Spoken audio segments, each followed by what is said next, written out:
సందర్భంగా CPM 3 town committee ఆధ్వర్యంలో ఇఫ్తార్ విందు కార్యక్రమాన్ని నిర్వహించాలని అనుకున్నాం. ఈ యొక్క కార్యక్రమాన్ని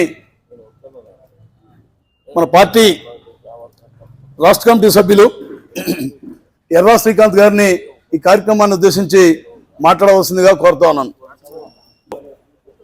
ఇఫ్తార్ కార్యక్రమాన్ని నిర్వహించడం అనేది జరుగుతున్నది. మీ అందరికీ తెలుసు, సిపిఎం పార్టీ ఆధ్వర్యంలో అన్ని రకాల పండగల్లో కూడా జోక్యం చేసుకొని అందరి యొక్క సంక్షేమము క్షేమము అంతా కూడా బాగుండాలని చెప్పి సిపిఎం పార్టీ కోరుకుంటున్నది. ఇవాళ వచ్చే ప్రమాదాలు ఏవైతున్నాయో దేశంలో మీ అందరికీ తెలుసు, నేను ప్రత్యేకంగా చెప్పాల్సిన అవసరం లేదు. ఆ ప్రమాదాలన్నింటినీ కూడా ఎన్నికగొట్టడం కోసం ప్రజల మధ్యన ఐక్యత పట్టరావడం అనేది చాలా కీలకమైన అంశంగా సిపిఎం పార్టీ భావిస్తున్నది.